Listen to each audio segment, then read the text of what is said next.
3,000 years, he's gonna be seeing 40 generations of loved ones coming and going. That's what I'm saying. If you want to be immortal, bruh, like, you are going to be going through it. Why did you make me do this? You're fighting so you can watch everyone around you die. Think, Mark. You'll live to see this world crumble to dust and blow away. What will you have after 500 years? It's not a bad question. Sounds like an episode of... Hey, if y'all could live forever, would y'all want to live forever? That's the question. Nobody else around you can live forever, though. Do you think you could do it? Hello, Internet. Welcome to Film Theory, the show that asks you to think, MatPat, think. Today we're diving into the high-flying, superhero splattering world of Invincible on Prime Video. Yeah, believe it or not, there's an actual show here. It's not just a big old meme. Guess what? That show, it is really darn good. It follows the young, up-and-coming superhero Mark Grayson as he learns to use his powers responsibly while also living up to the high expectations set by dear old dad Nolan. Sounds like your classic superhero origin story, right? Wrong. You see, Daddy Dearest has himself a bit of a dark side. Even though he's the Earth's strongest hero, Omni-Man, underneath that friendly exterior, Nolan is not the benevolent superhuman people think he is. You see, Nolan is a Viltrumite, a species of long-lived and incredibly powerful aliens that believe in survival of the fittest. They killed off millions of their own people until only the strongest survived. From there, they went on to form an empire that wants to take over the entire galaxy. In other words, Nolan came to Earth not to save humanity, but to conquer it, to subjugate it, preparing it for assimilation into his mustachioed alien empire. He starts this process by murdering the world's greatest heroes, the Guardians of the Globe, and by the end of the first season, his son Mark is the only thing capable of stopping him. Okay, hold on. So I watched the video yesterday, and they were talking about how, you know, oh, Invincible is destroying Marvel because X, Y, and Z, and they painted this scene so much differently than what was just explained by MatPat here. This is why you gotta watch things for yourself, man. And let's just say that that family intervention doesn't go so well. And this is where the meme we all know and love comes in. When Omni-Man finally takes a break from pummeling his son, he tries one last time to get Mark to understand his position. You're fighting so you can watch everyone around you die. Think, Mark. Everyone and everything you know will be gone. What will you have after 500 years? You see, Mark is half human like his mom and half Viltrumite like his dad. He will live longer than anyone he knows, long enough that his current relationships will feel like an insignificant blip in time. It's an interesting perspective that our weak, short-lived human brains can't really understand. So today I want to try and understand. What exactly would living that long do to you? And more importantly, what would it do to your brain? If we fast forward 1,000 years after the life Mark currently knows has crumbled to dust multiple times over, will he develop the same mindset as Nolan? Is he fated to become a jaded, unempathetic superhuman? Season 2 has already given us a glimpse of countless worlds where Mark has turned to the dark side. People of Earth, the more you resist, the worse this gets. So is it only a matter of time before Mark succumbs to the very same fate in this timeline? Keep your heads on straight, loyal theorists. It's time to answer this age-old, old-age question. Just to be clear before we jump in, we know that the universe of the You said, is this spoilers? I think this is just,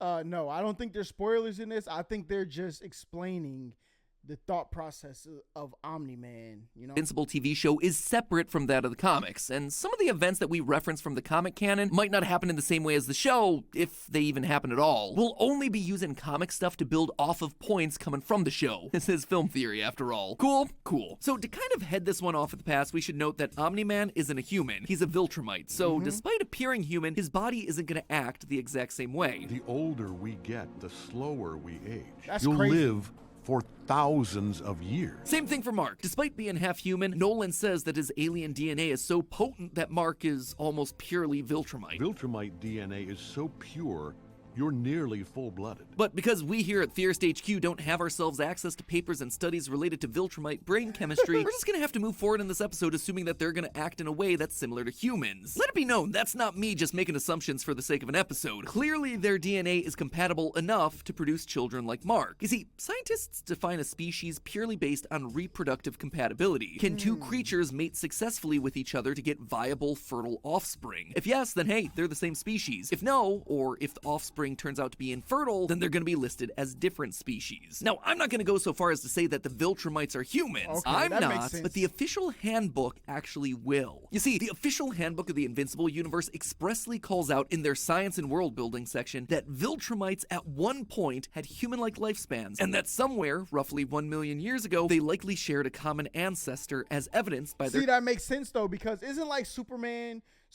necessarily isn't like an alien, but like the reason he can do what he does is because the gravity on Krypton is like way more, so he just seems way stronger to everybody who's on Earth. Isn't that like part of the thing? No, maybe, I don't know. I'm not the comic book guy. Look, I know the comic book people about to tear me a new one. I'm asking questions, man. All right. their human-like biology. So all of that, plus the existence of a half-human-like Mark, and the fact that he's shown to have kids in the comics, proves that there's enough genetic similarity between these super aliens and us lowly Earthlings to draw at least some conclusions from human anatomy and our own natural development. With that said then, let's look at how old age tends to affect the brain. One thing that's pretty clear, Nolan, you ain't the most empathetic guy. I do love your mother, but she's more like a pet to me. Don't need the Am I the A-hole subreddit to answer that one, friendo. But here's the thing. Neuroscience tells us that as brains grow older, our capacity to feel empathy actively declines. Exactly. See, the brain is not some static, unchanging lump of... Once you see something so many times, it doesn't affect you like the first time you've seen it. It's why people call it desensitizing. Oh, we're desensitized to this. We're desensitized to that. It's not really on purpose.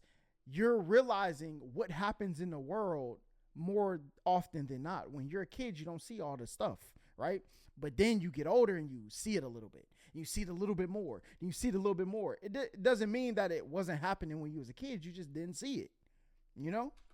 Gray matter. It actually evolves as we age, and sadly, it's not evolving for the better. Consider this. Your brain has around 100 billion neurons. The way we get smarter is for those neurons to form new connections or synapses with the others around it. Now, the younger you are, the more new synapses your brain's gonna form. A newborn baby brain forms synapses at a rate of over 1 million per second. That's in fact, crazy. a baby's brain overproduces synapses in those early days. As you get older, though, your brain learns that not all synapses are equally valuable. It goes back and it starts to focus on the ones that really matter the most, causing the important synapses to strengthen and just outright pruning the connections that don't TJ, make that's sense a fact, to keep. though. The whole thing is like creating a fancy hedge sculpture within your skull. Bit by bit, the wild bush of your brain is getting trimmed down into a beautiful swan plant thing. Don't get too excited about that swan sculpture, though. Unlike the Viltrumite society, killing off the weaker synapses, it ain't making your brain stronger and stronger over time. It makes it efficient, sure, but it also makes it less flexible. Imagine for an instant that your brain is made out of plastic. The younger you are, the hotter that plastic is, so it's easier to change and mold. This is the concept of neuroplasticity, the idea that the brain can remain flexible. So I wonder, like, what are Mark's human features then?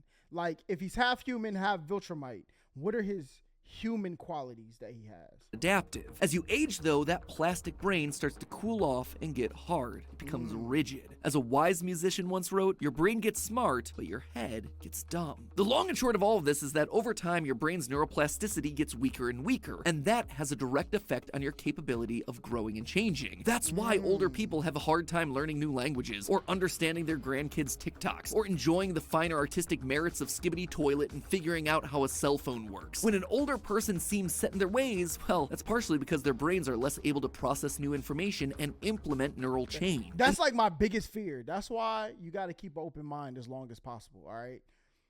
Because I don't want to be one of them angry old heads that be like, this new stuff, I want to be able to accept new things for the rest of my life. This holds true for relationships as well. Technically, we get worse at making friends as we age because our brains aren't flexible enough to accept new connections, both neurally and personally. Understanding the crazy. emotional needs of those around you, it's a lot of work for your brain. You have to have enough neural connections to handle that sort of mental load, hence why some elderly people tend to act less empathetic to the needs of others. And that is what I suspect that we're seeing with Omni-Man here. He's been caught in a perpetual grumpy old man phase for millennia. There's a dragon! behind you. I'm on vacation. So, is it that simple? Is Mark fated to become just like his father because of how old his brain's gonna become? Well, Nolan's argument is that You'll outlast every fragile, insignificant being on this planet. That's crazy. You'll live to see this world crumble to dust and blow away. So let's take Nolan at his word and see where that leads us. In my research, I couldn't find an exact age for Omni-Man, but we do know that he lasts for, quote, thousands of years. We also know, based on the official handbook, that Immortal, another superhero, is well over 3,000 years old. So let's just go off of that number and estimate that Nolan is 3,000. The average human lifespan right now in the US is about 74 for males crazy. and 80 for females. Females got 6 years on us. That's crazy. Hey, man. Assuming Nolan and Debbie got married when she was 20, that would leave roughly 60 years for them to spend together. And while that might seem like a lot from our perspective, let's look at it from Omni-Man's. That 6-decade span would literally constitute a measly 2% of his total life. That's crazy. What's that really mean? Well, to understand that, let's translate it into equivalent terms for a human. Converting that 2% to a typical human lifespan, that would be the equivalent of spending 1.6 years of your life with someone. That's crazy. 1.5 years is such a small amount of time. Even how you perceive time when you get older, because you gotta remember, like, when you're 4 and you turn 5, your life has increased by 20%. But when you're 20 and you turn 21, it's 5%. If you're 50 and turn 51, that extra year is only 2% of your life. That's crazy. Is 10 times less than the lifespan of a dog or a cat. You know goldfish, that stereotypical pet that dies and gets flushed down the toilet? Even they live at least 10 years on average. That's Even crazy. a hamster, with its 2-year average lifespan, would have itself more substantial time commitment. And again, not to say that Omni-Man has a point, but he does kind of have a point when he says, I do love your mother, but she's more like a pet to me. that's not him being cruel, that's him being generous from his perspective. And you're telling me that in 3,000 years he's only had himself the one kid? No wonder he's grumpy and depressed. Yeah, facts. His greatest superpower is celibacy.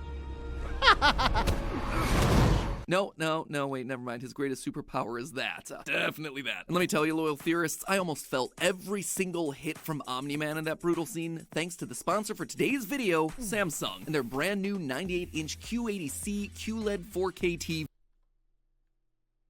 Did I just, hold up, what?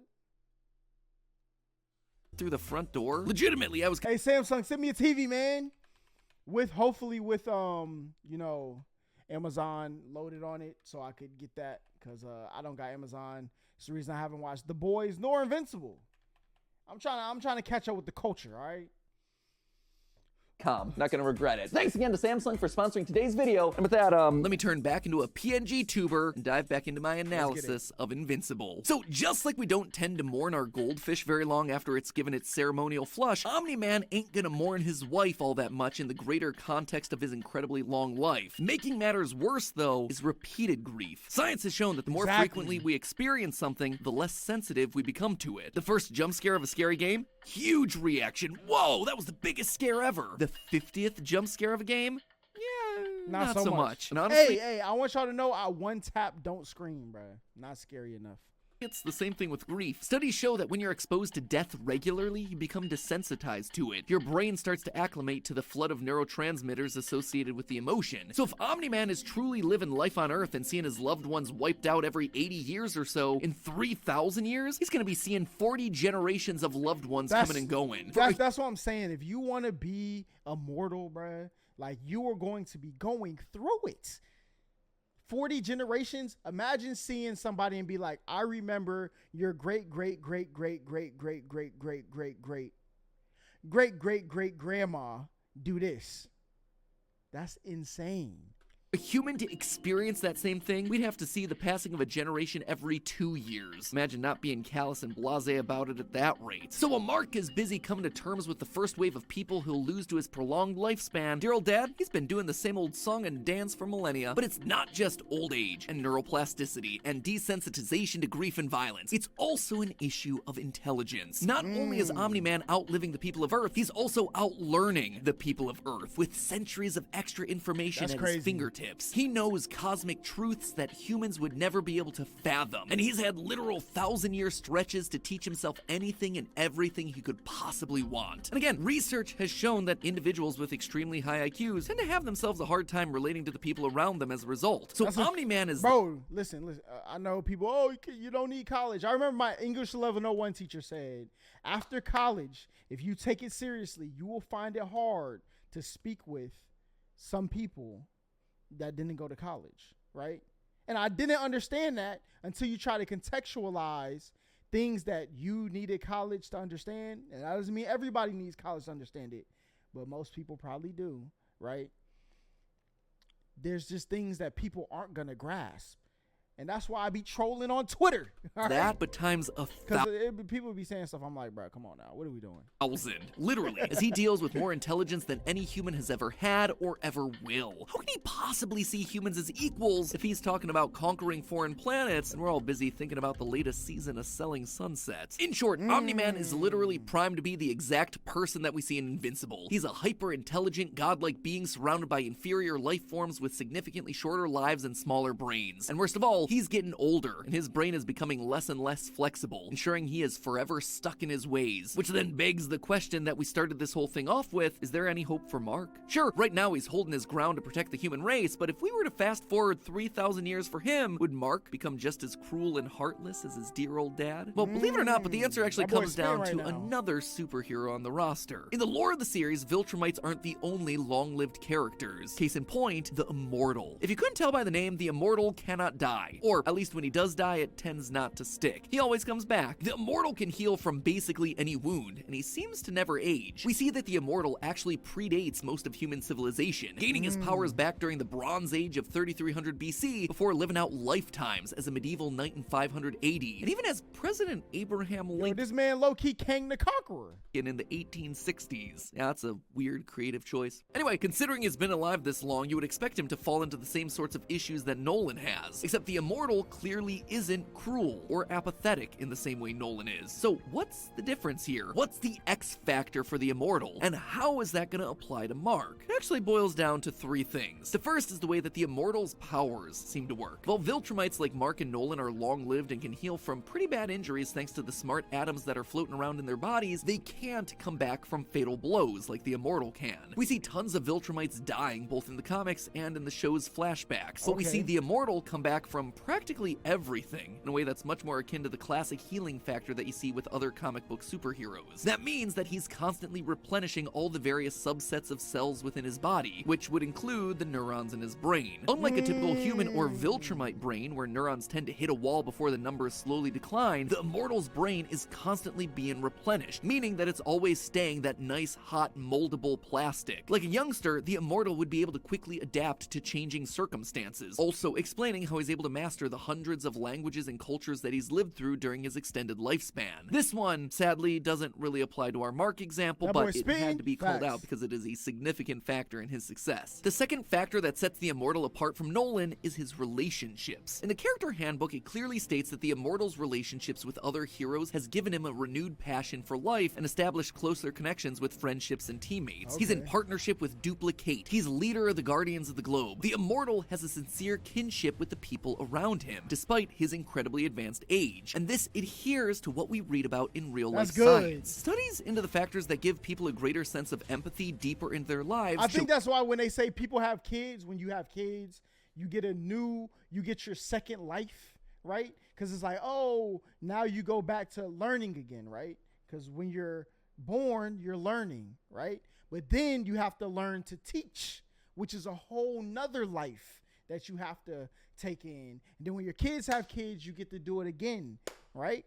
If you live, hopefully, you live that long. And if you got kids having kids, you really in the game, okay? But that's how you stay youthful.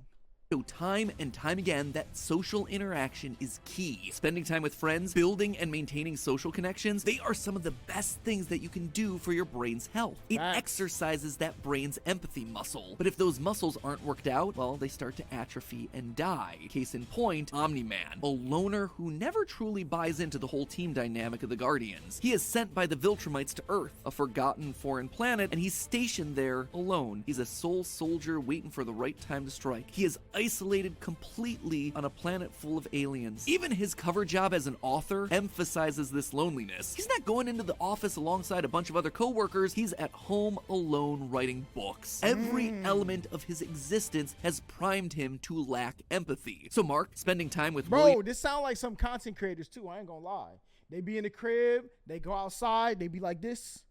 You know, like, that's why I feel like the IRL people, the IRL YouTubers, they be like a little bit more well-rounded, right, than some of the others, right? That's not saying that the others aren't. There's plenty of people who I think do both, right?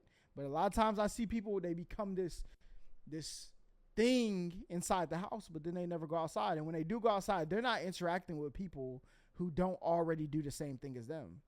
It's nice to have a conversation with somebody who doesn't know you, has no idea what you do, because you get opened up to a new experience, right? It probably keeps your brain in that little, the stretchy form.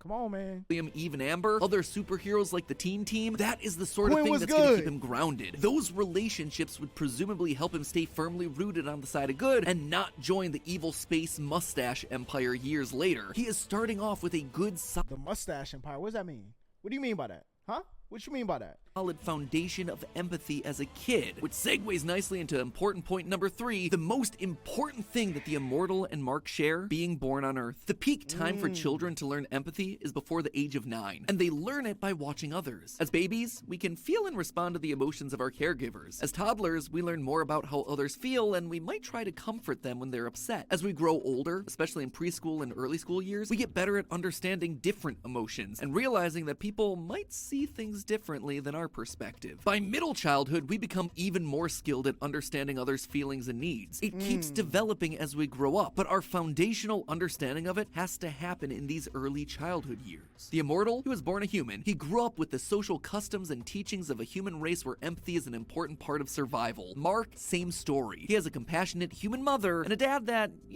not naturally feeling himself, at least pretended to be for the sake of appearing normal to the outside world. As such, Mark, he shouldn't be stunted in his empathetic education as he grows older. By contrast, Nolan grew up on Viltrum, where whole swaths of the population were wiped out for being seen as too weak. As a result, he never truly received that early childhood exposure to the concept of compassion and empathy. Ironically enough, a man who has the lifespan long enough to learn about anything can't truly embrace this one essential lesson because he missed it as a kid. That said, clearly That's crazy. Nolan's not without hope. In a flashback to Mark's childhood, Debbie explains But that maybe the show, he'll learn it because of his son.